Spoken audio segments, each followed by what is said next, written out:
আপনি ফেসবুকে ইউটিউবে কাজ করতে এসে আপনাকে মনে রাখতে হবে ভিডিও নিয়েই আপনার প্রথম কাজ এবং এটাই সবচেয়ে গুরুত্বপূর্ণ কাজ। এইখানে কাজ করতে গেলে আপনাকে ভিডিও এডিটিং জানতেই হবে। আর এই ভিডিও এডিটিং জানতে যে কোনো একটা এডিটিং সফটওয়্যার দিয়ে কাজ করতে হবে। আমি এখানে ইনশট নিয়ে কাজ করব। দেখুন কিভাবে ইনশট দিয়ে ভিডিও এডিটিং করতে হয়। আমি এর পুরো ভিডিওটি এখানে দেখাবো। তো চলুন আমরা স্ক্রিন শেয়ারে চলে যাই। প্রথমে ইনশট অ্যাপটি ওপেন করলাম, তারপরে এখান থেকে ওয়াটারমার্ক রিমুভ করার জন্য ইনশটের এখানে যে মার্কিং করা এটা ক্লিক করলাম। তারপর এখানে ফ্রি রিমুভ এখানে ক্লিক করব। এখানে ক্লিক করে দিলাম। এই মানে রিমুভ করার জন্য, ফ্রি রিমুভ করার জন্য এখানে ক্লিক করার পর একটু সময় নেবে। তারপরে এখান থেকে যাব আমরা, এখানে দেখুন একটু ডান দিকে টেনে নিলাম, কালার সেটিং, এখান থেকে ব্রাইটনেস ফুল ব্রাইট দেব। তারপরে কন্ট্রাস্ট ফুল কন্ট্রাস্ট দিয়ে দিলাম। তারপরে এখান থেকে দেখুন এই যে লাল মার্কিং করা এটা কালারটাও ফুল করে দিলাম।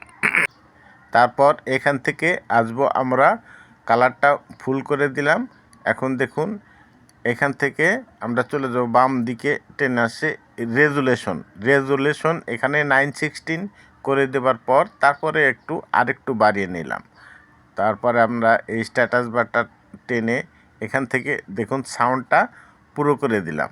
এখান থেকে দেখুন স্পিড, এখান থেকে সামান্য একটু স্পিড বাড়িয়ে নিলাম, সাউন্ডের স্পিড।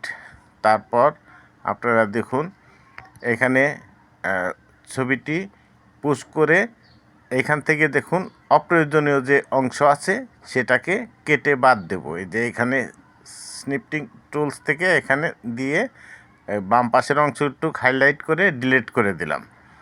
তারপরে আস্তে আস্তে দেখুন এভাবে আপনি ইনশট অ্যাপসের মাধ্যমে আপনি কাঙ্ক্ষিত ভিডিওকে সুন্দর করে এডিট করে এভাবে আপনি কাজ করতে পারবেন। তো ধন্যবাদ। আমার এই ভিডিওটি আপনি লাইক করবেন, শেয়ার করবেন এবং যদি ইউটিউব থেকে দেখেন তাহলে আমার চ্যানেলটি সাবস্ক্রাইব করে দেবেন। আর যারা অলরেডি সাবস্ক্রাইব করেছেন তাদের জন্য অসংখ্য অসংখ্য ধন্যবাদ। তো এই হলো আমাদের আজকের ভিডিও।